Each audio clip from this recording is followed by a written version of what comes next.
إنك حميد مجيد. قال الله تبارك وتعالى في كلامه المجيد: أعوذ بالله من الشيطان الرجيم. بسم الله الرحمن الرحيم. مثل الذين ينفقون أموالهم في سبيل الله كمثل حبة أنبتت 7 سنابل في كل سنبلة 100 حبة والله يضاعف لمن يشاء والله واسع عليم. قال المؤلف والمفسر رحمه الله تعالى: حديث آخر. قال أحمد حدثنا حسين بن علي عن زائدة عن التكيني عن بشر بن ويلة عن حريم بن وائل قال قال رسول الله صلى الله عليه وسلم: من أنفق نفقة في سبيل الله تضاعف ب700 ضعف. اللہ تبارک و تعالی نے اس آیت میں فضیلت انفاق فی سبیل اللہ کے بارے میں ارشاد فرمایا، اور مفسر رحمۃ اللہ علیہ نے حدیث ذکر فرمائی کہ حضور پاک صلی اللہ علیہ وسلم نے ارشاد فرمایا: من انفق نفقۃ فی سبیل اللہ، جس شخص نے اللہ کے راستے میں خرچ کیا، اللہ تبارک و تعالیٰ اس کے ثواب کو 700 گنا بڑھاتی ہیں. حدیث آخر. قال ابو داود انبانا محمد بن عمرو بن الصرح حدثنا ابن وهب يحيى ابن ايوب وسعيد بن ايوب عن زبان بن فائد عن سعد بن معاذ عن النبي قال قال رسول الله صلى الله عليه وسلم: ان الصلاة والصيام والذكر يضاعف على النفقة في سبيل الله ب700 ضعف. اس حدیث پاک میں آیا حضور پاک صلی اللہ علیہ وسلم نے فرمایا کہ ان الصلاة والصيام، روزہ، نماز، اللہ کا ذکر، یضاعف علی النفقۃ فی سبیل اللہ، یہ اللہ تبارک و تعالیٰ کے راستے میں خرچ کرنے سے بھی اللہ پھر ان کا اور 700 گنا ثواب بڑھا دیتی ہیں. حدیث آخر. قال ابن ابی حاتم انبانا ابی قال حدثنا هارون بن عبد الله بن مروان قال حدثنا ابن ابی فدیک عن الخلیل بن عبد الله عن الحسن عن عمران بن حسین عن رسول الله صلی اللہ علیہ وسلم قال: من ارسل بنفقة في سبيل الله وأقام في بيته فله بكل درهم 700 درهم يوم القيامة. ومن غزا في سبيل الله وأنفق في جهة ذلك فله بكل درهم 700,000 درهم. ثم تلا هذه الآية: والله يضاعف لمن يشاء.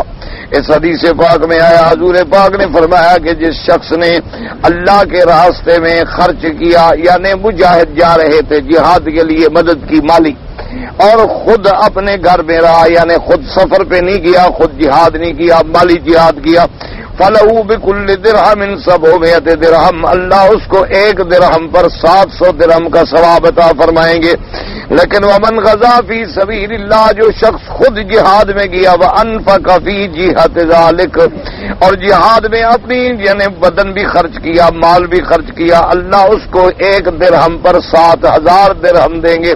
کیونکہ فرمایا: واللہ یضاعف لمن یشاء، اللہ جتنا بڑھا دیں وہ اس بڑھانے پہ قادر ہیں. وہذا حدیث غریب وقد تقدم حدیث ابی عثمان النہدی عن ابی ہریرہ رضی اللہ تعالی عنہ فی تضعیف الحسنۃ الی 1000 حسنہ، 2 لاکھ تک. عند قوله تعالی: من ذا الذی یقرض اللہ قرضا حسنا فیضاعفہ له اضعافا کثیرا. تو مقصود اصل میں یہ ہوتا ہے کہ اللہ تبارک و تعالیٰ کے راستے میں خرچ کرنے کے بھی حالات ہیں. ایک آدمی نے مال خرچ کیا لیکن خود مجاہد نہیں ہے تو اس کو اللہ ثواب دیں گے 700 گنا. ایک آدمی مجاہد بھی ہے، جہاد بھی کر رہا ہے اور ساتھ خرچ بھی کر رہا ہے، تو اس کو اللہ تبارک و تعالیٰ 1 درہم پہ 7,000 درہم.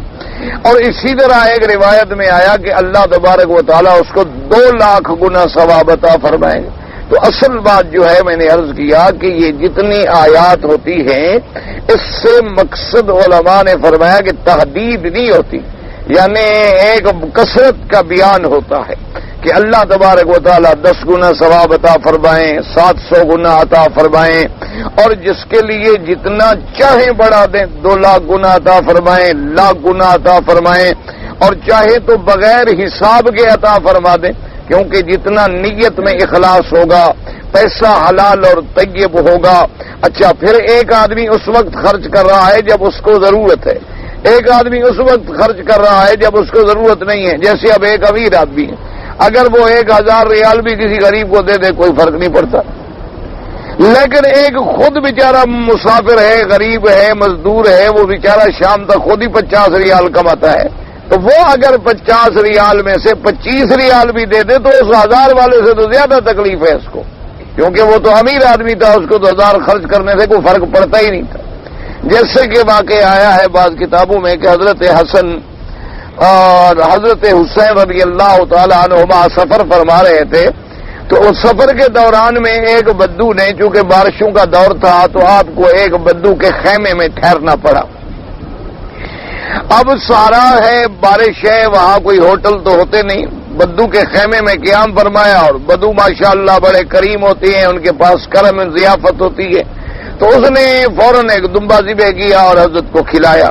دوسرے دن بھی بارش ہو گئی تو اس نے ایک دوسرا دمبا ذبح کیا، حضرت کو کھلایا۔ تیسرے دن بھی بارش ہو گئی، اس نے ایک تیسرا دمبا ذبح کیا، حضرت کے لیے کھلایا۔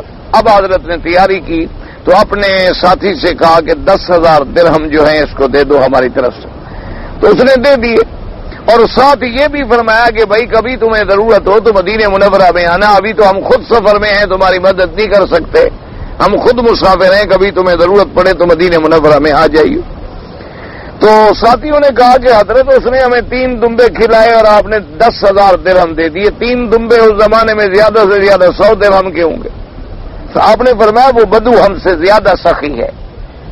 انہوں نے کہا کیسے؟ نے کہا اس کی تو کل جائیداد ہی 3 دمبے تھی، وہ تو ساری جائیداد اس نے ہم پر لٹا دی، ہم نے تو پھر بھی جو سفر میں پیسے ہیں اس میں سے بھی کچھ دیا ہے، وہ بھی سارے نہیں دیے، تو ہم سے زیادہ سخی تو وہ ہوا کہ اس کی تو کل جائیداد ہی غریب کی وہی 3 دمبے تھے، اسی کو چرا کے روٹی کھاتا تھا، اور اس نے وہ تینوں کے تینوں ذبح کر دیے، پرواہ نہیں کی، تو وہ تو ہم سے زیادہ سخی ہے۔ تو اس لیے حالات ہوتے ہیں، ایک آدمی مزدور ہے، مزدوری کرتا ہے، وہ 1 ریال بھی خیرات کرے، ایک آدمی ٹیلی فون پہ بیٹھ کے لاکھوں کے کاروبار کرتا ہے، اس کو اگر 1000 2000 ریال بھی دے دے تو کیا حیثیت؟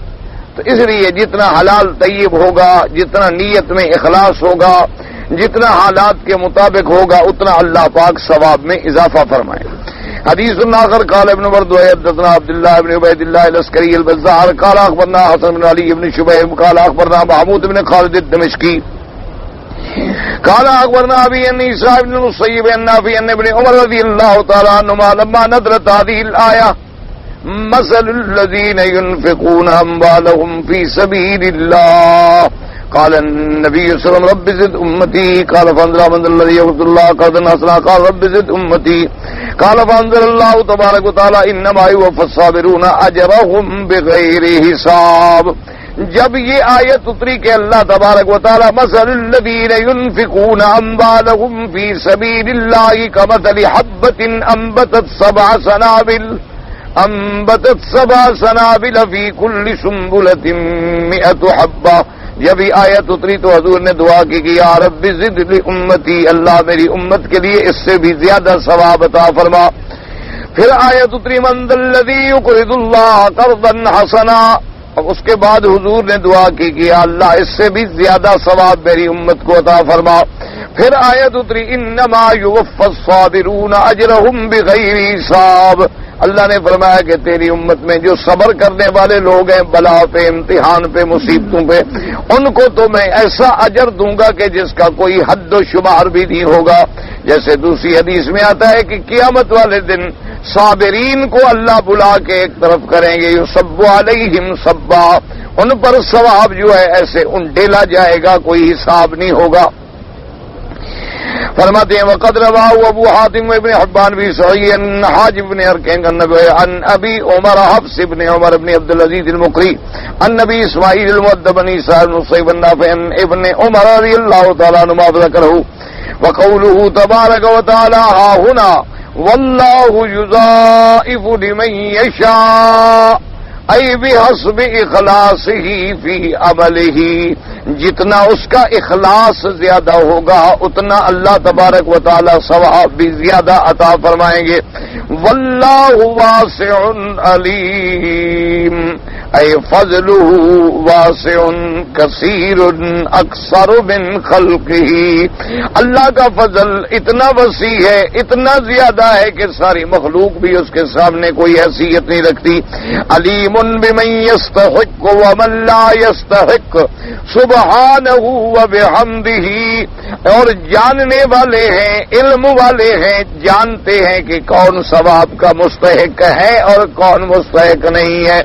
فرمایا الذین ينفقون اموالهم في سبيل الله ثم لا يتبعون ما انفقوا منا ولا اذى لهم اجرهم عند ربهم ولا خوف عليهم ولا هم يحزنون قول معروف ومغفرة خير من صدقة يتبعها أذى والله غني حليم يا أيها الذين آمنوا لا تبطلوا صدقاتكم بالمن والأذى كالذي ينفق ماله رئاء الناس ولا يؤمن بالله واليوم الآخر فمثله كمثل صفوان عليه تراب فأصابه وابل فتركه صلدا لا يقدرون على شيء مما كسبوا والله لا يهدي القوم الكافرين۔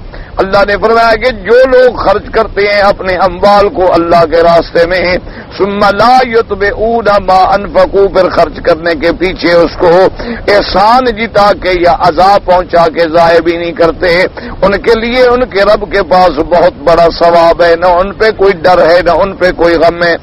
قول معروف ومغفرۃ خیر من صدقۃ یتبعها اذى، ایک بہتر بات کہنا، کسی کی بخشش کر دینا، یہ اس صدقے سے زیادہ بہتر ہے جس کے پیچھے تکلیف پہنچائی جائے۔ واللہ غنی حلیم، اللہ تبارک و تعالیٰ بے پرواہ بھی ہیں اور حلم والے بھی ہیں۔ اللہ نے فرمایا یا ایھا الذین آمنوا لا تبطلوا صدقاتکم بالمن والاذى، اللہ نے فرمایا کہ ایمان والو اپنے صدقات و خیرات کو بعد میں احسان جتلا کر یا ایذا پہنچا کے ضائع نہ کیا کرو۔ کالذی ينفق مالہ رئاء الناس ولا یؤمن باللہ، جیسے کہ کوئی آدمی اللہ کے راستے میں خرچ کرے لیکن مقصد ریا ہو، لوگوں کا دکھلانا ہو، ولا یؤمن باللہ والیوم الآخر، نہ اس کا اللہ پر ایمان ہے نہ یوم آخرت پر ایمان ہے، تو ایسے نفقے کا کوئی فائدہ نہیں ہوگا۔ پھر اللہ نے مثال دی فَمَثَلُهُ كَمَثَلِ صَفْوَانٍ عَلَيْهِ تُرَابٌ، اس کی مثال ایسے ہے جیسے کہ ایک چٹیل پتھر، اس پتھر پہ تھوڑی سی مٹی پڑ گئی، اس نے جا کے وہاں کاشت کر دی کہ بھی مٹی پڑی ہوئی ہے، وہ نیچے نہیں دیکھا کہ پتھر ہے۔ اس کے بعد فَأَصَابَهُ وَابِلٌ، پھر جب پہنچا اس کو بارش فَتَرَكَهُ صَلْدًا، وہ تو بہا کے لے گئی، اس کو چٹیل چھوڑ گئی، کچھ بھی نہ رہا، کیونکہ نیچے بھی مٹی ہوگی تو کوئی دانہ آپ کا جمے گا، جب پتھر کے اوپر تھوڑی سی مٹی پڑی آپ اسی پہ کاشت کر دیں، بارش آئی بہا کے لے گئی، اس کو چٹیل چھوڑ گئی، خالی چھوڑ گئی۔ لا یقدرون علی شیء مما کسبوا، اب ان کے پلے کچھ نہیں جو کچھ انہوں نے کیا۔ واللہ لا یہدی القوم الکافرین، اللہ تبارک و تعالی کفر کرنے والوں کو ہدایت نہیں دیتے۔ يمدح تبارك وتعالى الذين ينفقون في سبيله ثم لا يتبعون ما أنفقوا من الخيرات والصدقات منا على من آتوه ولا يمنون به على أحد ولا يمنون به لا بقول ولا فعل۔ اللہ تبارک و تعالیٰ اس آیت مبارک میں مدح فرماتے ہیں اپنے ان بندوں کی جو اللہ کے راستے میں خرچ کرتے ہیں، اللہ کے راستے میں خرچ کر کے ثم لا يتبعون ما أنفقوا من الخيرات، پھر یہ نہیں کرتے کہ لوگوں کو خیرات صدقات کرنے کے بعد احسان جتاتے پھریں کہ بھی میں نے آپ پر دیکھو اتنا خرچ کیا، میں نے آپ کو یہ دیا، میں نے آپ کو یہ دیا، میں نے آپ کو یہ دیا، اس سے تو بہتر ہے کہ نہ دیں آپ۔ اور پھر بالکل نہ تو زبانی احسان جتلاتے ہیں اور نہ اپنے فعل سے ایسا اظہار کرتے ہیں کہ لوگوں کو پتہ لگے کہ میں نے اس کے ساتھ بڑی بھلائی کی ہے، تم نے اللہ کے لیے بھلائی کی ہے تو بس بھول جاؤ، پھر اس کے اظہار کرنے کی کیا ضرورت ہے یا کہنے کی کیا ضرورت۔ ایسے لوگوں کی اللہ نے تعریف کی ہے جو خرچ بھی کرتے ہیں، احسان بھی نہیں جتلاتے، کسی کو تانے بھی نہیں دیتے۔ وقوله تعالی ولا اذن الا يفعلون وابن احسنوا الیہ مکروہا یحبطون به ما سلف من الاحسان۔ اس کے بعد اللہ پاک نے فرمایا کہ وہ اس کو اذا نہیں پہنچاتے، یعنی کیا معنی؟ نیکی کرنے کے بعد کوئی ایسی برائی نہیں کرتے نہ قولن نہ فعلن جو ان کی اس نیکی کو حبط کرنے والی بن جائے، برباد کرنے والی بن جائے۔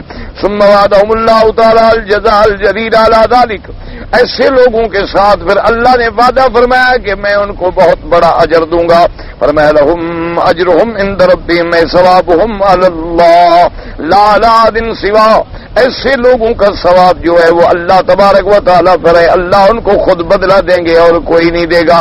یاد رکھیں اللہ پہ کوئی چیز واجب نہیں ہوتی، لا یجب علی اللہ شیء، یہ اللہ کا تفضل و احسان ہے، منت ہے، رحمت ہے کہ وہ فرماتے ہیں کہ اچھا مجھ پر یہ ہے بندے کو یہ دوں گا، ورنہ اللہ پہ تو کوئی چیز واجب، اللہ تو غنی ہے، اللہ تبارک و تعالیٰ جو ہے غنی ہے، اللہ الغنی وانتم الفقراء، ساری مخلوق اس کی محتاج، واللہ غنی حلیم، اللہ تبارک و تعالیٰ غنی ہے اور حلم والے ہیں۔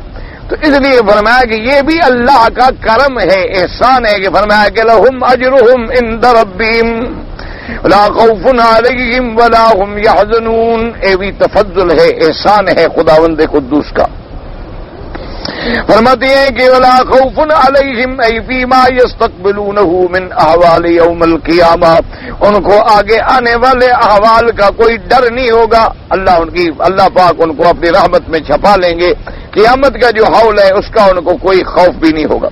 ولا هم یحزنون علی ما خلفوا من الاولاد، اور نہ ان کو یہ غم ہوگا کہ ہم نے جو پیچھے اپنی اولاد چھوڑی ان کا کیا حال ہوگا، ان کی اولادوں کی بھی اللہ پھر خود حفاظت فرماتی ہیں۔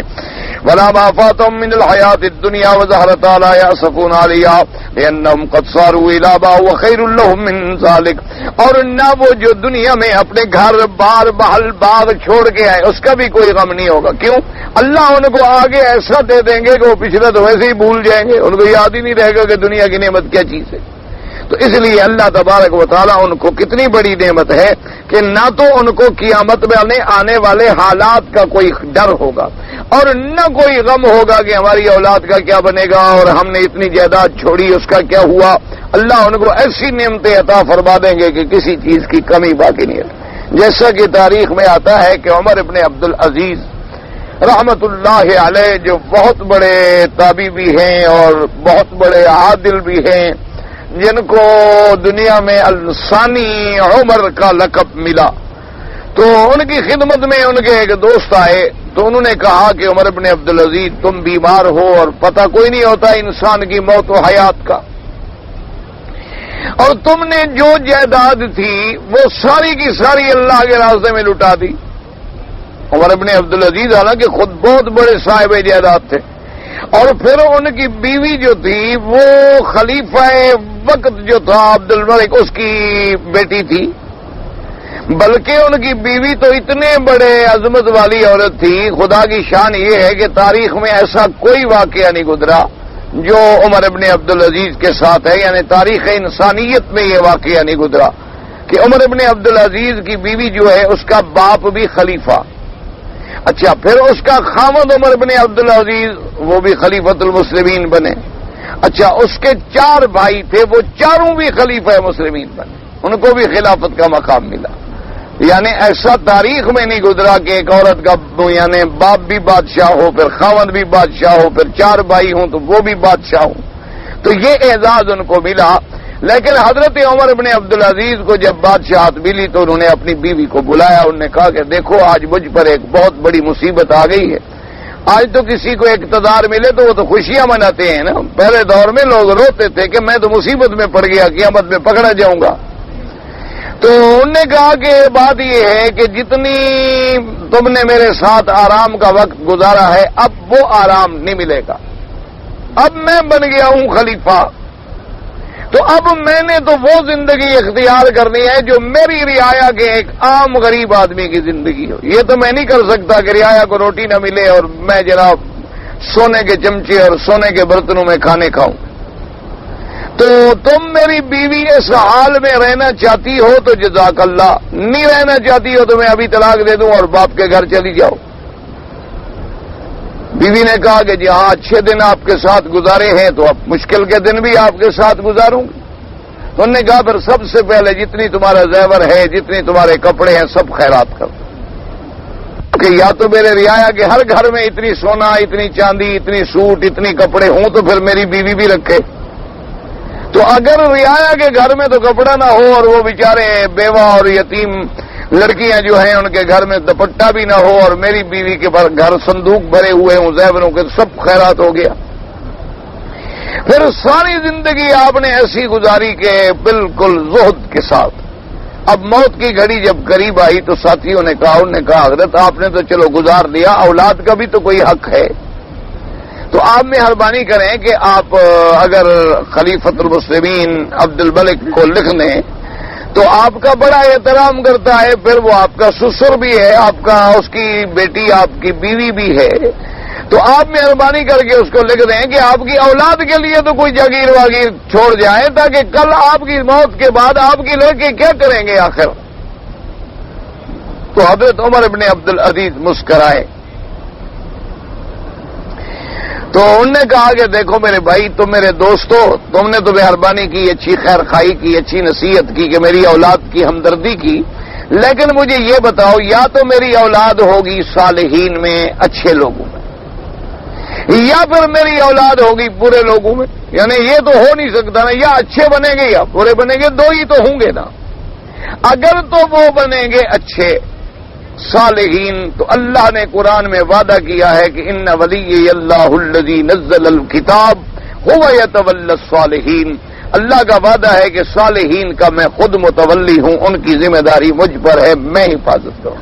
تو اگر تو میری اولاد اچھی ہے تو اللہ ذمہ وار ہے، پھر مجھے فکر کرنے کی کیا ضرورت. اور اگر میری اولاد ہے بھیڑی تو دولت میں اکٹھی کر کے دے جاؤں اور بعد میں وہ گناہ کرتے رہیں اور میں شریک رہوں ان کے گناہوں میں کہ میں نے ان کو دولت دی تھی، تو میں ان کے گناہ کا حصے دار کیوں بنوں.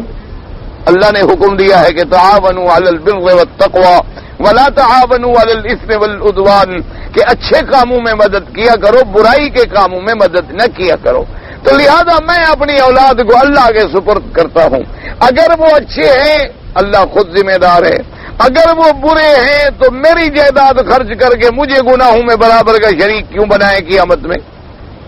تو وہ خود لکھتے ہیں وصیت و نصیحت کرنے والے، وہ کہتے ہیں کہ عمر ابن عبدالعزیز کی وفات کے بعد ہم نے یہ دیکھا ماشاءاللہ کہ جن وزیروں کے بیٹوں کے لیے ماں باپ نے کروڑوں کی جائیدادیں چھوڑی تھی وہ تو بھیک مانگتے دیکھے گئے، اور عمر ابن عبدالعزیز رحمت اللہ علیہ نے اپنی اولاد کے لیے کچھ نہ چھوڑا، لیکن اس کی اولاد کو اللہ نے ایسی عزت دی کہ دنیا میں بھی اور دین میں بھی عزت دار.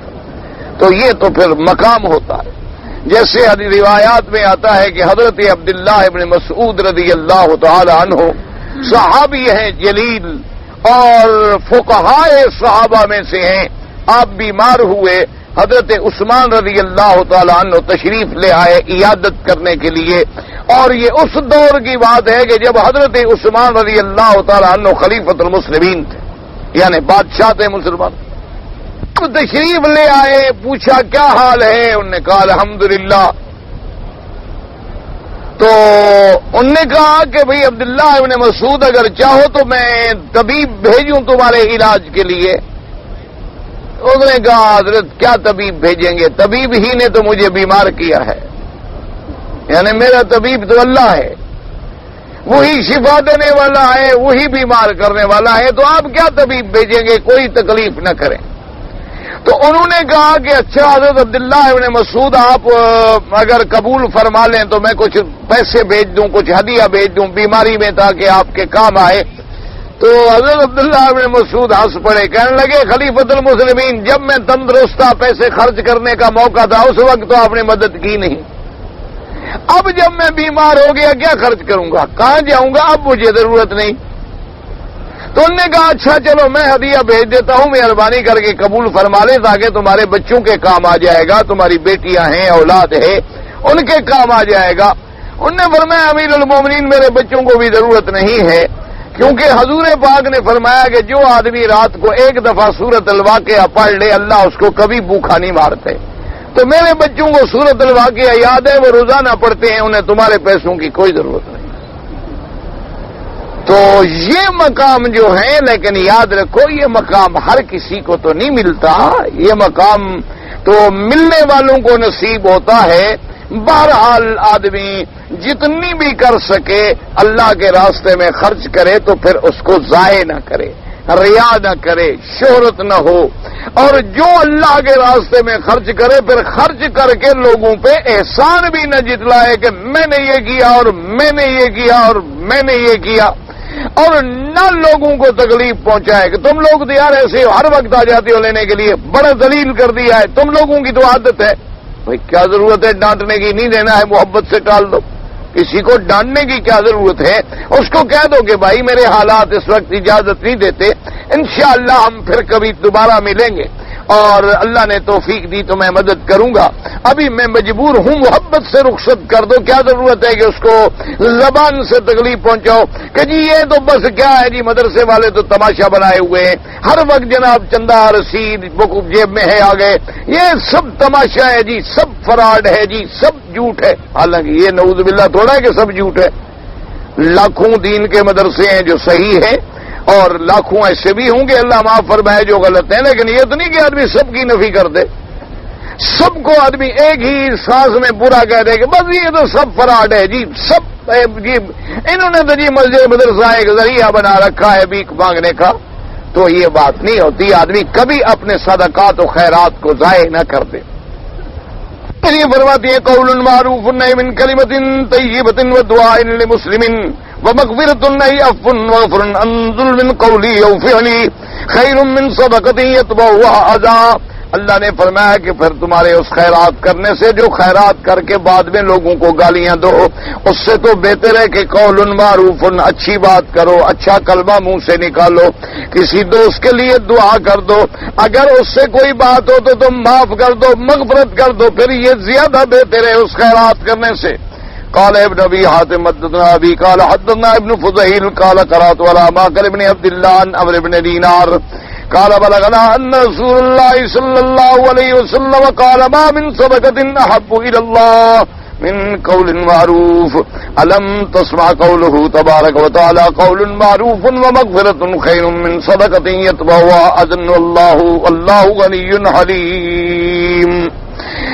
اس حضرت عمرو بن دینار فرماتی ہیں کہ بالاغنا یہ بات، یہ حدیث، یہ خبر ہمیں پہنچی ہے کہ ان رسول اللہ صلی اللہ علیہ وسلم قال، آقا انعامدار سرکار مدینہ اللہ کے صلاۃ والسلام آپ کی ذات پیاری پر فرمایا ما من صدقۃ احب الی اللہ، اللہ کے ہاں اس سے زیادہ صدقے سے کوئی زیادہ صدقہ محبوب نہیں۔ کون سا صدقہ؟ کہ قول معروف، کہ مسلمان سے تم اچھے کلمے سے بات کر لو، اچھی بات کرو، اچھا بول بولو، میٹھا بول بول لو اس سے، یہ جو ہے یہ سب سے بہتر صدقہ ہے۔ اور پھر فرمایا قول معروف ومغفرۃ خیر من صدقۃ یتبعها اذى واللہ غنی حلیم۔ اور اگر کسی ساتھی سے کوئی بات سرزد ہو جائے تو معاف کر دو اس کو، یہ جو ہے سب سے زیادہ بہتر صدقہ ہے۔ اللہ غنی، اللہ تبارک و تعالی غنی ہے ان خلق ہی، اپنی مخلوق سے ان کو کسی چیز کی کوئی ضرورت نہیں، حاجت نہیں۔ حلیم یحلم ویغفر ویصفح ویتجاوز عنہم، اور اللہ کی صفت حلیم ہے، حلم والے۔ کیا مانا کہ اتنی کروڑوں بندوں کی غلطیاں دیکھ کے پھر بھی عذاب نہیں فرماتے، معاف کر دیتے ہیں، اللہ پاک تجاوز فرما دیتے ہیں، اللہ تبارک و تعالی مہلت عطا فرما دیتے ہیں۔ تو بندے کو بھی سیکھنا چاہیے کہ جب خدا سب کچھ کرنے پہ قادر ہے پھر بھی بندوں کو مہلت دے رہا ہے۔ اس لیے حدیث قرآن پاک میں بھی آتا ہے وَلَوْ يُؤَاخِذُ اللَّهُ النَّاسَ بِمَا كَسَبُوا، اللہ نے فرمایا کہ اگر اللہ تبارک و تعالیٰ اپنے بندوں کو گناہوں پہ پکڑنا شروع کر دے تو کوئی ایک بندہ بھی زمین پہ چلتا ہوا نظر نہ آئے۔ کیوں؟ اللہ اگر ہر گناہ پہ ہمیں پکڑ لے تو پھر کون بندہ ہے جو گناہ سے پاک ہے؟ کون آدمی ہے؟ الا قلیل، انبیاء معصوم تھے، صحابہ محفوظ تھے، یا اللہ کے اولیاء جو ہیں وہ گناہوں سے بچتے ہیں، ورنہ تو ہر آدمی جو ہے اس میں کوئی نہ کوئی گناہ تو ہے نا جی، اللہ معاف کرے۔ چلو ایک آدمی شراب پیتا ہے ٹھیک ہے وہ تو گناہ ہے، لیکن جو جھوٹ بولتا ہے وہ گناہ نہیں ہے؟ حرم میں بیٹھ کے جھوٹ بولتے ہیں کعبۃ اللہ کے سامنے، اس سے بڑا کوئی گناہ ہے؟ بھئی شرابی پہ لیے تو حد آئی ہے نا کہ چلو 80 کوڑے مارو، دفع کرو خبیث کو، سزا دے دو۔ شرع اور جھوٹ بولنے والے کے لیے تو اللہ نے لعنت کی ہے جو ابلیس پہ لعنت کی ہے۔ یعنی ابلیس پہ آیا ان علیک لعنتی الی یوم الدین، اور اسی طرح آیا لعنت اللہ علی الکاذبین، جھوٹ بولنے والوں پر اللہ کی لعنت۔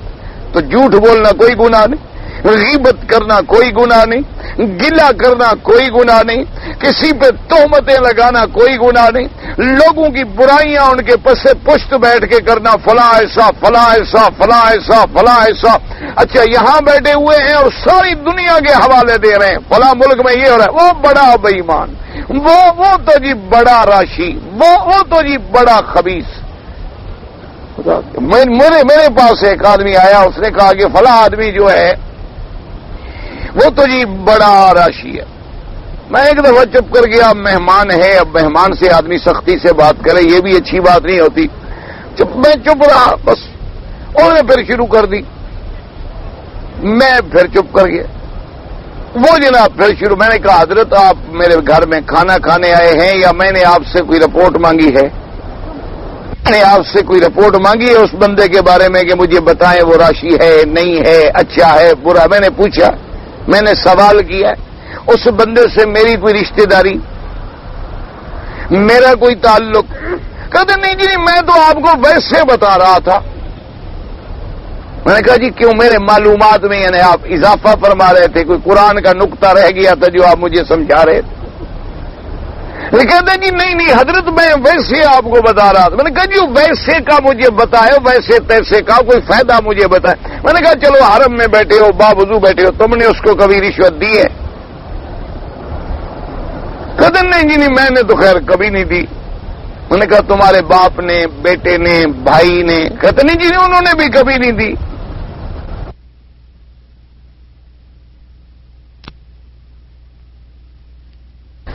تو تم لوگوں کی سنی سنائی پر جو بات کر رہے ہو، ایسے بندے کے بارے میں حضور نے فرمایا ہے کفا بالمرء کذبا ان یحدث بکل ما سمع۔ حضور نے فرمایا بندے کے جھوٹے ہونے کے لیے یہی ایک دلیل کافی ہے کہ لوگوں کی سنی آگے کہتا ہے کہ میں نے سنا ہے جی یہ کہتا ہے، میں نے سنا ہے فلاں کہتا ہے، اور اسی بات کو آگے نقل کر لے۔ حضور نے فرمایا سمجھو یہ خود سب سے بڑا جھوٹا ہے، ورنہ اس کی ذمہ داری یہ تھی کہ اگر کوئی بات سنی ہے تو تحقیق کرو، اگر کوئی بات سنی ہے تو اس کا یعنی حالانکہ میں یہ نہیں کہتا ہوں جس میں اچھا اس نے ایک اور ایسے بات بس انا للہ و انا الیہ راجعون، اچھا بیٹھے بیٹھے کہہ دیں گے جی فلاں مولوی ایسا، فلاں لیڈر ایسا، فلاں آدمی ایسا، فلاں جماعت کا فلاں بندہ ایسا۔ نہ تمہارا واسطہ نہ لینا، اپنے نیکیاں برباد کر رہے ہو اور اس کے نیکیوں میں اضافہ کر رہے ہو۔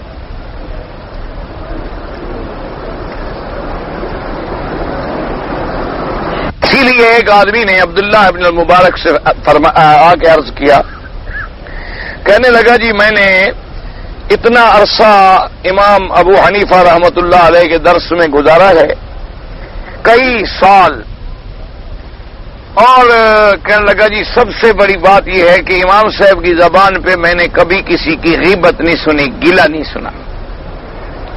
تو حضرت عبداللہ مبارک ہنس پڑے، انہوں نے فرمایا تم کیا سمجھتے ہو امام صاحب اتنے کم عقل تھے کہ لوگوں کے گلے کر کے اپنی نیکیاں ضائع کر دیں؟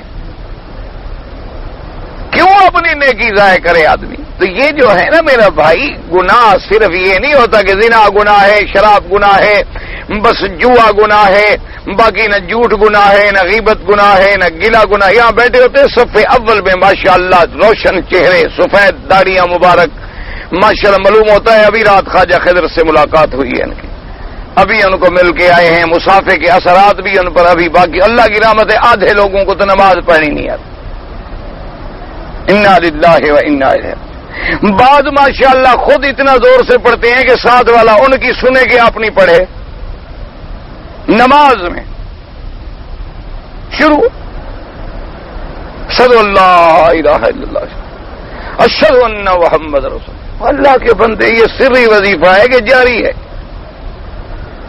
یہ چیزیں سر سے تعلق رکھتی ہیں، حتیٰ کہ نماز میں صرف قرات قرآن جو ہے وہ بھی امام کے لیے اللہ نے نمازیں تقسیم کر دی ہیں کہ ظہر میں عصر میں جو ہے وہ سرن پڑھے گا، یعنی زور سے نہیں پڑھے گا، فجر میں، مغرب میں، عشاء میں وہ زور سے پڑھے گا۔ اچھا بعض آدمی ٹھیک ہے بھی تمہارے مسلک میں امام کے پیچھے فاتحہ پڑھنا ہے، پڑھو۔ ہم تو الحمدللہ اللہ کی رحمت سے بڑا وسیع دل رکھتے ہیں، ہم تو ایسے مسئلوں میں کبھی لڑائی نہیں کرتے، جھگڑے نہیں کرتے، کسی کو لڑاتے نہیں، کسی کے خلاف فتوے نہیں لگاتے، اللہ محفوظ رکھے۔ لیکن تم اتنا زور سے پڑھ رہے ہو کہ میں امام کا سنوں کہ تمہارا سنوں، بس لگے۔ اور جناب بیٹھے ہوئے ہیں، اللہ تبارک و تعالی رحمت کرے گی شروع۔ اچھا وہ دیکھا تم نے فلانا آدمی نے کہا وہ یار وہ بڑا بے ایمان ہے، صف اول میں بیٹھے،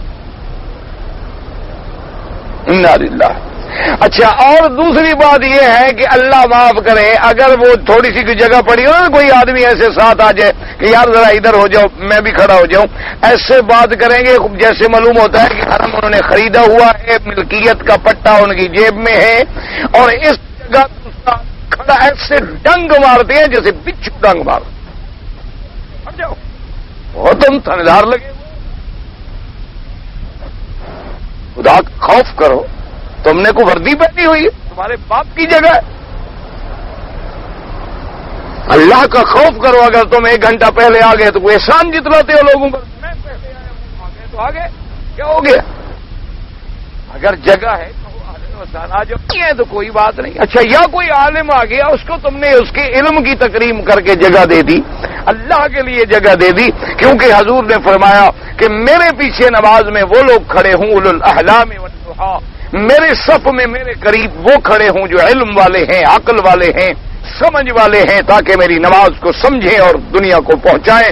ثم الذین یلونہم ثم الذین یلونہم، ان کے بعد پھر ان کے بعد کے نمبر والے، ان کے بعد کے نمبر لیکن اللہ معاف کرے کوئی صف اول میں نماز پڑھنے کا یہ معنی نہیں، تمہاری نیکی کرنے کا یہ معنی نہیں ہے کہ تم اگر تہجد پڑھتے ہو صف اول میں آ جاتے ہو تو لوگوں کو ڈنگ مارو، اپنی ساری نیکی برباد کر دو 4 گھنٹے بیٹھنے کی۔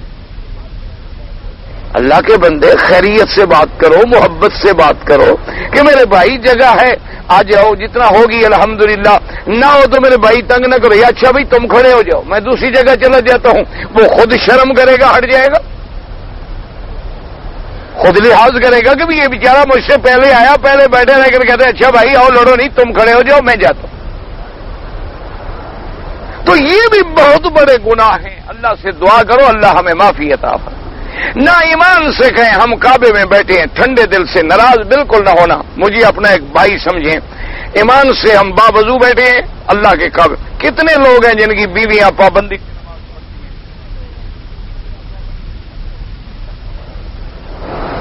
ٹھنڈے دل سے ناراض شراض ہو جائیں گے تو خیر جو تنخواہ مجھے بھیج دیں بند کر دیں، کوئی ناراض ہو جائے تو خیر میں رہے، اللہ کی مہربانی ہے، اپنی مزدوری کر کے کھاتے ہیں، شکر ہے کبھی طلبہ سے نہیں لیا، الحمدللہ ثم الحمدللہ۔ کوئی طالب آگے دیتا ہے 4-5 ریال محبت سے تو میں وہ بھی واللہ ان کی شرم سے لے لیتا ہوں، ورنہ الحمدللہ مجھے خواہش نہیں ہوتی کہ مجھے کوئی دے، میں شرم آ جاتی ہے، کہیں بزرگ ہے 5 ریال مجھے دے رہا ہے، کہیں یہ نہ سمجھے کہ استاد نے مجھے ٹھکرا دیا، میں ڈر کے مارے ادب سے لے لیتا ہوں۔ اس کے علاوہ الحمدللہ ثم الحمد، اللہ کے خزانوں میں کوئی کمی ہے تو مجھے کتنے دے دو؟ اس کے خزائن السماوات والارض جو بھرے ہوئے ہیں، ایک ذمہ دار کے دروازے پہ میراثی پڑا ہوتا ہے، میراثی اس کا ذمہ دار خیال کرتا ہے، ہم خدا کے دروازے پہ پڑے رہیں گے تو خدا ہمارا خیال نہیں کرے گا۔ ایک بھاڑ بڑا ہوتا ہے، ایک ذمہ داروں کو ہنسانے کے لیے نقلی رکھے ہوئے ہوتے ہیں، بے روپیے رکھے ہوتے ہیں کہ بلا لو فلانے کو ذرا ہو جائے، ان کا بھی خیال کرتے ہیں، ان کو کوئی پکڑ لے تو ذمہ دار آگ بگونا ہو گیا، ہمارا مراثی ہے، ہمارے دروازے کا مراثی ہے، ہمارا فقیر ہے، تم نے اس کو کیوں چھیڑا ہے؟ اس کو اتنا خیال ہے اس بندے کا، اور اگر ہم خدا کے دروازے پہ پڑے رہے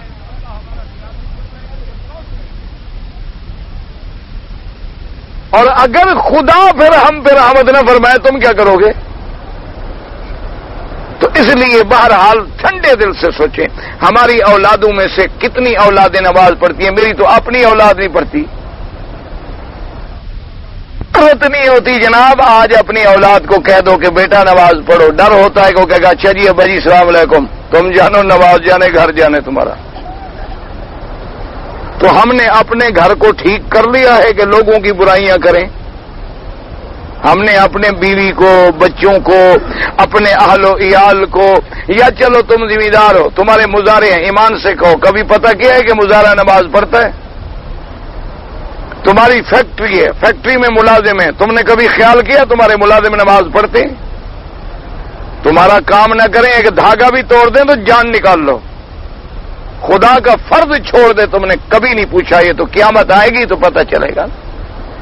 تمہاری ڈپٹی میں 5 منٹ لیٹ ہو جائے، کارڈ رکھے ہوئے ہیں تم نے، گھڑیاں رکھی ہوئی ہیں تم نے، کمپیوٹر لگائے ہوئے تم نے کہ کارڈ پنچ کرو جب آئے، منٹ لکھو، اور خدا کی پابندی کا کوئی خیال نہیں،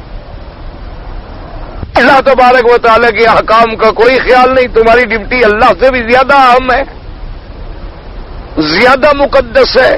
تم ایک تنخواہ لینے میں اپنے مالک کے اتنے غلام بن گئے ہو، اور جس مالک نے پیدا کیا ہے، عقل دیا ہے، انسان بنایا ہے، اگر وہ ہمیں جنگلی جانور بنا دیتا تو ہم کیا کر لیتے؟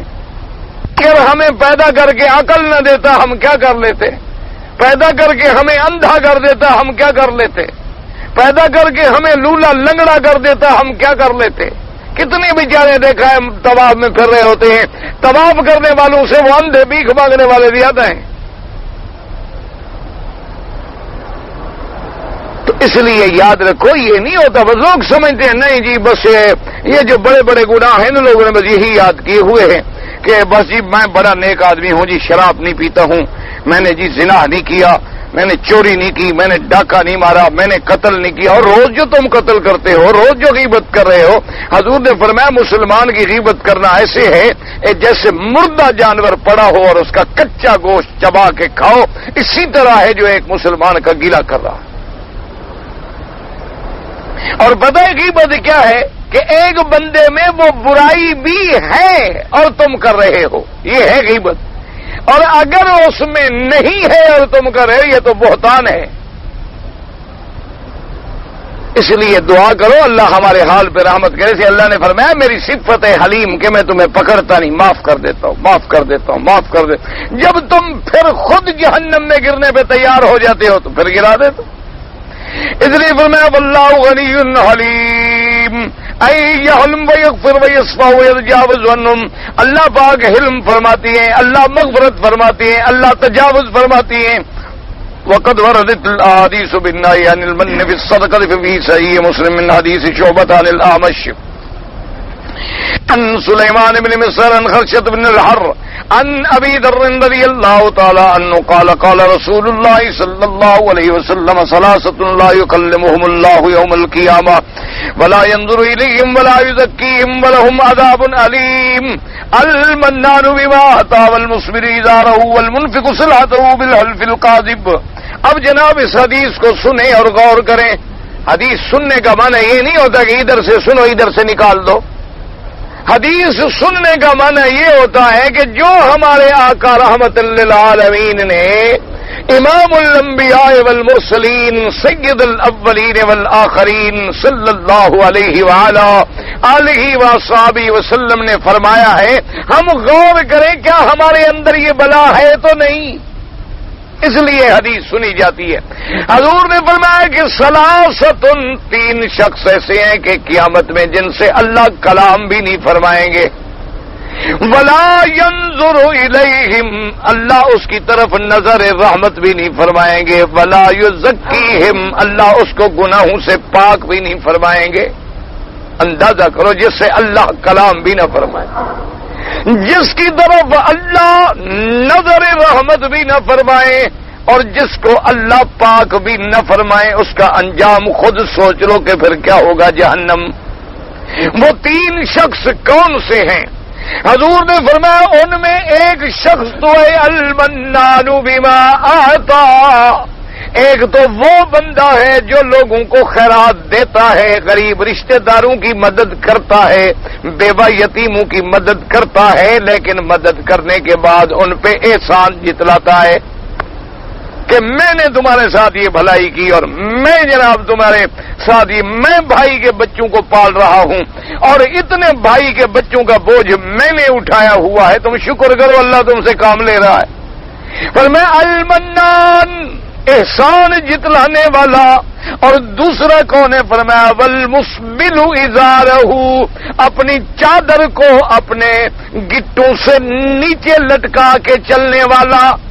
یہ ضروری نہیں کہ چادر ہو، چاہے قمیض ہو، چاہے چادر ہو، چاہے آپ کی پینٹ ہو، یعنی وہ بطور تکبر آدھا آپ چل رہا ہے اور آدھا زمین پہ اس کے کپڑے چل رہے ہیں، اور آدھی اس کی چادر۔ پہلے زمانے میں چادروں کا رواج تھا تو اس لیے ذکر چادر کا آ گیا۔ آج دیکھو نا بڑے آدمی آپ نے دیکھا ہوگا شلواریں بناتے ہیں نا ماشاءاللہ، تو آدھا پاؤں جو پینچا جو ہے وہ جوتی کے اندر ہوتا ہے۔ یہ بڑے ہونے کی دلیل ہے، بڑا آدمی۔ اسی طرح جو ہماری بیٹیاں ہیں نا جی بڑی، یعنی امیر لڑکیاں اور ماڈرن گھرانے کی لڑکیاں، ان کی نشانی یہ ہوتی ہے کہ ان کی شلوار اونچی ہو۔ اب تو خیر ماشاءاللہ ترقی ہو گئی، اب عورتوں کے لیے ایک شلوار نکالی ہے انہوں نے، اس کا نام ہی مولوی شلوار ہے۔ ہاں، ہنسنے کی ضرورت نہیں ہے، اس کا نام ہے باقاعدہ۔ وہ درزی کو آگے کہتی ہیں کہ ہمیں وہ مولوی شلوار بنا کے دو، یعنی وہ یہاں تک آتی ہے، کیونکہ مولوی یہاں تک باندھتا ہے نا بیچارہ چادر۔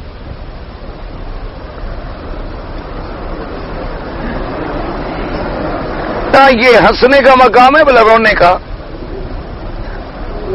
اب ہم اتنا بے حس ہو گئے، خبر پڑتے ہیں 10 مر گئے، چھوڑو یار یہ تو روٹین ہے۔ انا للہ و انا الیہ راجعون۔ جب ہم مریں گے اس دن غم آئے گا، جب ہمارے بھائی پہ آئے گا پھر غم آئے گا، جب ہمارے گھر کو آگ لگے گی پھر تکلیف ہوگی۔ وہ مسلمان کا گھر ہمارا نہیں، جو کلمے پڑھنے والا مر گیا وہ ہمارا بھائی نہیں۔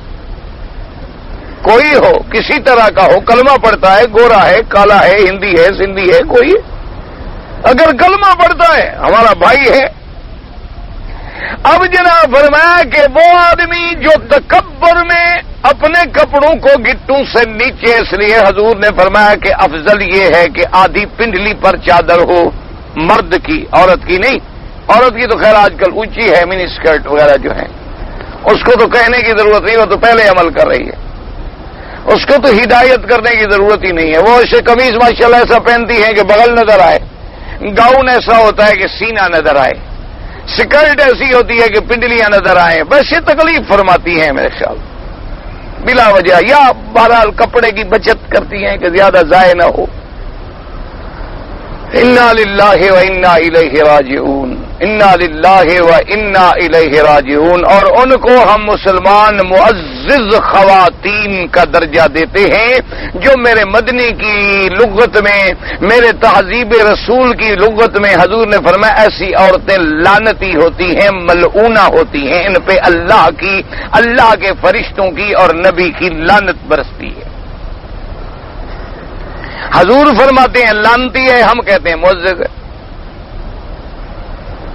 حضور فرماتے ہیں ایسی عورتیں لعنتی ہیں، ملعونہ ہیں، خبیثہ ہیں، ہم کہتے ہیں نہیں جی بڑی بڑی سوشل عورت ہے۔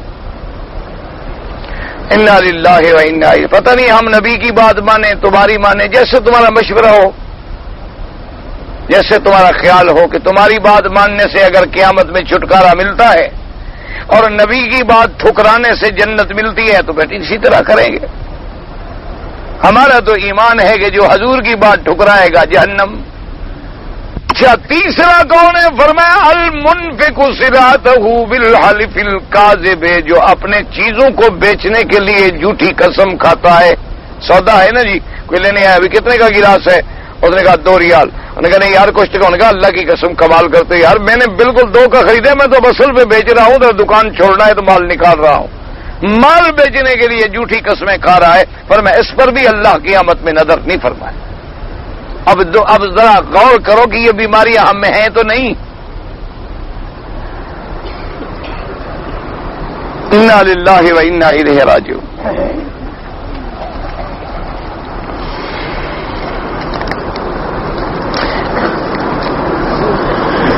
کہتے جی ایک کلمہ گو ہے، تمام بھلائیاں کرتا ہے لیکن تارے کے صلاۃ ہے۔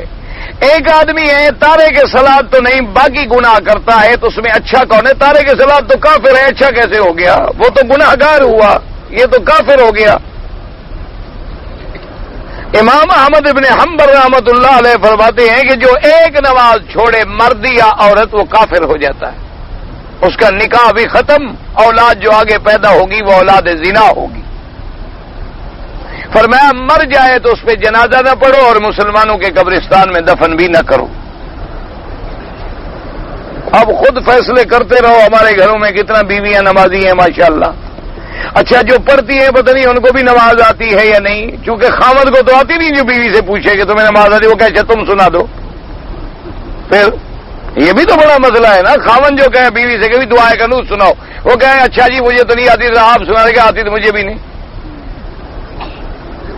اگر کوئی رشتہ دار یا دوست جو ہے خود ہمیں اپنے ساتھ لے جائے اور اپنی بیوی کے سامنے بٹھا دے تو ہم کیا کریں؟ تم نہ جاؤ، تمہیں شریعت کا حکم نہیں ہے، تمہیں شریعت نے کہا ہے کہ غیر عورت کے سامنے نہ جاؤ۔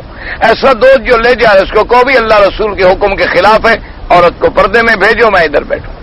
وہ نہ مانے السلام علیکم، کوئی دوستی نہیں، ختم۔ ہمیں حضور کی دوستی قیامت میں کام آئے گی یا اس کی دوستی کام آئے گی؟ یہ تھوڑا ہے کہ اگر خود لے جائے تو پھر جانا حلال ہو گیا۔ اب تو اللہ کے بندے وہ دور آ گیا، لوگ اپنی بہنوں کو بھائی زنا کے لیے لے جاتے ہیں، باپ اپنی بیٹیوں کو زنا کے لیے لے جاتے ہیں، خامد اپنی بیویوں کو زنا کے لیے لے جاتے ہیں، تم کہتے ہو گھر لے جائے۔ آج تو ہم اس دور میں گزر رہے ہیں کہ بھائی بہن کا دلال ہے، باپ بیٹی کا دلال ہے، خامد بیوی کا دلال ہے۔ ایک گھر میں چند بھائی بیوی کے ساتھ رہتے ہیں، پردہ کیسے کرنا چاہیے؟ پردہ یعنی میں کپڑا لے کے چہرے پہ ڈال کے دکھاؤں یا کیا؟ بھائی جان جائیں اس کے گھر میں، دیوروں سے پردہ ہے، ناجائز ہے ان کا جانا دیکھنا، کٹے رہتے ہیں، علیحدہ رہے۔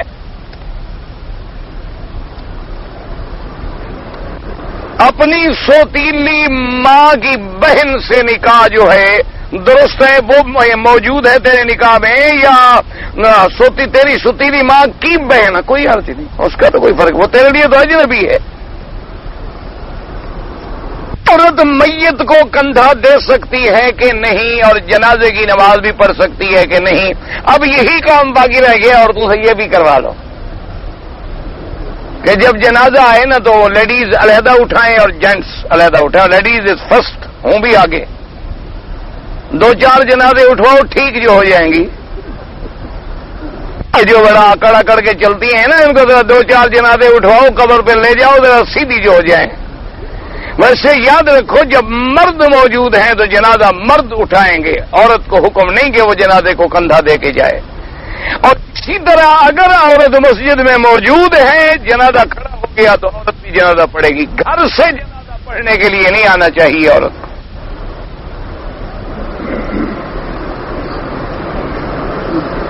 کہتے ہیں جی اگر میرے پاس سود کا پیسہ ہے تو میں کیا کروں؟ بینک سے تو نکال لو، نکالنے کے بعد کہتے ہیں ہمارے محلے میں کوئی نالی شالی خراب ہے، ٹھیک ہے بنا دو، بہرحال کسی کام میں بھی لگا دو، لیکن ثواب کی نیت نہ کرنا، ثواب حلال پہ ملتا ہے، حرام پہ نہیں ملتا۔ بینک والوں سے لے لو، یہ تو نہ ہو کہ پہلے وہ سود کھاتے ہیں تمہارا سود بھی ہضم کر جائیں گے، ان کے پاس تو اندر ماشاءاللہ پہلے مال موجود ہے۔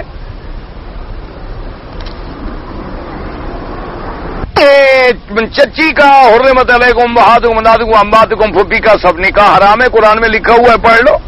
ان سے پردہ کرنا، جس سے نکاح حرام ہے وہ محرم ہے، اس سے پردہ ضروری نہیں ہوتا، جس سے نکاح جائز ہے اس سے پردہ ہوتا ہے۔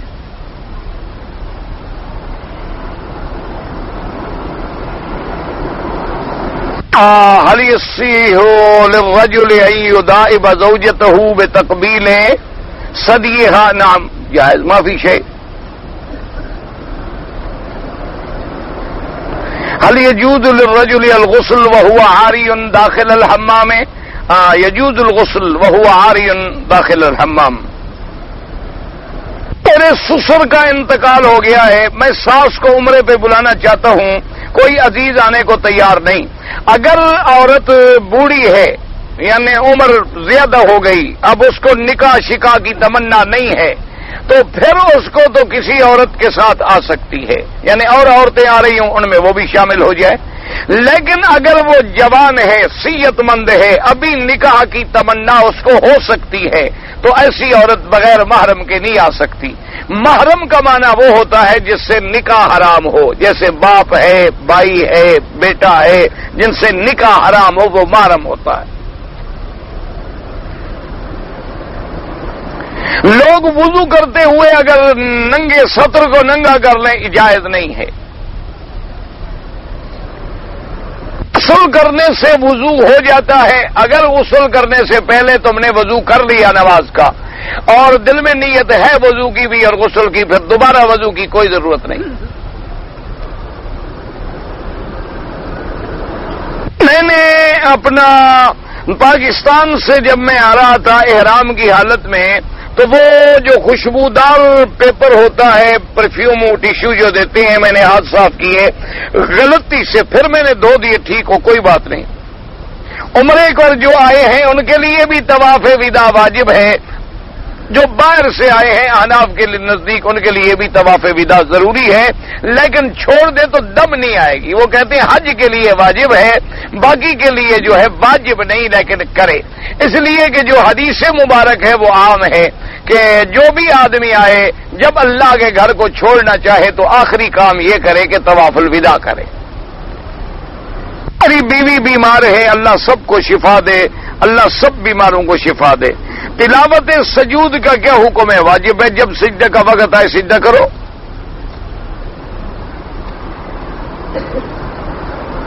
کیا شریعت میں بستر پتہ نہیں کیا ہے، مجھے تو نہیں سمجھا، بستر امامی باندھ سکتے ہیں، پتہ نہیں کیا ہے۔ 3 دن تک کسی کے ساتھ نہ بولنے سے آدمی کا کیا بن جاتا ہے؟ آدمی گناہگار ہو جاتا ہے، 3 دن کے بعد بولنا شروع کر دے۔ جی کے داتا دربار میں لوگ جو نیاز بانٹتے ہیں وہ کھانا جائز ہے؟ نہیں جائز ہے، کیونکہ جب کسی غیر چیز کی نسبت آ جائے، خیرات ہو، مٹھائی ہو، چراوا ہو، بکرا ہو، دمبا ہو، تو اس کا کھانا جو ہے ما اہل بہ لغیر اللہ میں آ جاتا ہے اور ناجائز ہے۔ ہاں اگر کوئی آدمی اپنے گھر میں خیرات کرے، وہ مزار پہ جو کرتا ہے تو ماننا کہ اس صاحب مزار کی نسبت کر رہا ہے۔ جب کسی اللہ کے سوا غیر کی نسبت آ جائے وہ چیز کھانا جائز نہیں ہوتی۔ ایک آدمی نماز پڑھ رہا ہے نفل، جنازہ کھڑا ہو گیا تو وہ توڑ دے، کوئی ضروری نہیں، کیونکہ فرض کفایہ ہے، توڑنے کی کوئی ضرورت نہیں۔ اگر توڑ دیا اور جنازے میں شریک ہو گیا تب بھی کوئی گناہ نہیں، بعد میں نفل پوری کرے۔ اصول یہ ہوتا ہے کہ نفل بھی پڑھو، جب شروع کر دو تو پورا کرنا ضروری ہو جاتا ہے اس کا۔ نفل تو پہلے تھی نا، پڑھنے سے پہلے نیت تھی کہ میں 2 رکعت نفل پڑھوں گا، لیکن جب تم نے نماز شروع کر دی تو اب پورا کرنا اس کا بھی ضروری ہے۔ تو بہرحال تم چاہو تو چھوڑ کے جنازہ پڑھ لو، پھر پڑھ لو، اور چاہو تو نفل پڑھتے رہو، باقی بھائی جنازہ پڑھ لیں گے۔ ایک طواف جب ہم مکمل کرتے ہیں تو آخری چکر میں حجر اسود کو بوسہ دیں، بالکل دیں۔ اگر پھر دوسرا طواف کریں تو پھر دوبارہ کھڑے ہو کے نیت کریں۔ میں محرم کا مسئلہ میں نے بتا دیا۔ حج پر والدہ کو بلا دے، وہی بات ہے، بوڑھی ہے، خوف نہیں ہے تو آ سکتی ہے۔ ایک آدمی مکے میں ملازمت کرتا ہے، اپنے ملک میں جاتا ہے، واپس آئے، احرام باندھنا ضروری ہے۔ پاکستان چھٹی جاتا ہے، واپسی پہ احرام ضرور باندھے، احناف کے نزدیک ضروری ہے۔ ایک آدمی کے پاس کوئی دانے تھے، 7 اس نے بنائے ہوئے تھے کہ ہر چکر میں وہ گن لیتا تھا۔ اس نے سمجھا کہ 7 ہوں گے، بعد میں دیکھا تو وہ 6 تھے، تو اس کا مطلب ہے کہ اس کا ایک چکر نہیں ہوا۔ لیکن احناف کے نزدیک طواف ہو جاتا ہے کہ اکثر چکر ادا ہو، تو آئندہ احتیاط کرے۔ میں نے عمرہ کیا اور میرے بازو پہ میرا نام لکھا ہوا ہے، عمرہ ہو جاتا ہے، لیکن اس کو مٹانے کی کوشش کرو۔ زندہ مردہ شخص کے لیے عمرہ یا طواف، اگر اس نے وصیت کی تمہیں، وصیت نہیں کی تو اپنے لیے کرو، بعد میں اس کے لیے دعا کر دو۔ جی میں شادی شدہ ہوں، میری بیوی کی تصویر جو ہے وہ میرے پاس ہے، کیا وہ میں اپنے پاس رکھ سکتا ہوں؟ کیا فائدہ دیتی ہے آپ کو؟ کوئی فائدہ ہے؟ رکھ کے گناہگار ہو جاؤ گے، اپنی نمازیں خراب کرو گے، اپنی عبادت خراب کرو گے۔ ایک ہے مجبوری کے نوٹ پہ ہے، ایک ہے مجبوری کے ہمارے آئیڈینٹی کارڈ پہ ہے، اس کو تو ہم کوئی احترام یا محبت کے لیے تو نہیں رکھتے۔ ایک تو ہے کہ ذرا نماز میں کھڑے اللہ اکبر اور خیال ہے کہ ماشاءاللہ یہ تو سب کچھ برباد کر رہے ہو حضرت، اس کو ادھر نہیں رکھو۔ جب زیادہ شوق ہو بیوی کو منگواؤ، تصویر کو آگ لگاؤ گے، کیا کرو گے؟ تصویروں سے کام ہوتا تو نکاح کرنے کی کیا ضرورت تھی؟ اللہم صلی علی سیدنا محمد وعلی آل سیدنا محمد وبارک وسلم۔ یا اللہ یا رحمان یا رحیم یا حی یا قیوم یا ذی الجلال والاکرام، یا الہنا الہ کل شیء الہا واحدا لا الہ الا انت، لا الہ الا انت سبحانک انا کنا من الظالمین۔ اللهم إنا نسألك بأسمائك الحسنى وصفاتك العليا، اللهم اجعل لنا وللمسلمين من كل هم فرجا ومن كل ضيق مخرجا ومن كل بلاء عافية، اللهم اصلحنا واصلح بنا واصلح أولادنا وأولاد المسلمين، اللهم اصلح شبابنا وشباب المسلمين، اللهم اصلح ذرياتنا وذريات المسلمين، اللهم اصلح لنا شاننا كلها فلا تكلنا إلى أنفسنا طرفة عين قط ولا أقل من ذلك، اللهم فرج هم المهمومين، نفس كرب المكروبين، واقض الدين عن المدينين، واشفنا واشف مرضانا ومرضى المسلمين، اللهم ربنا آتنا في الدنيا حسنة وفي الآخرة حسنة وقنا عذاب النار، صلی اللہ تعالی علی خیر خلقہ سیدنا محمد وعلی آلہ واصحابہ اجمعین برحمتک یا ارحم الراحمین۔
اللہ بارک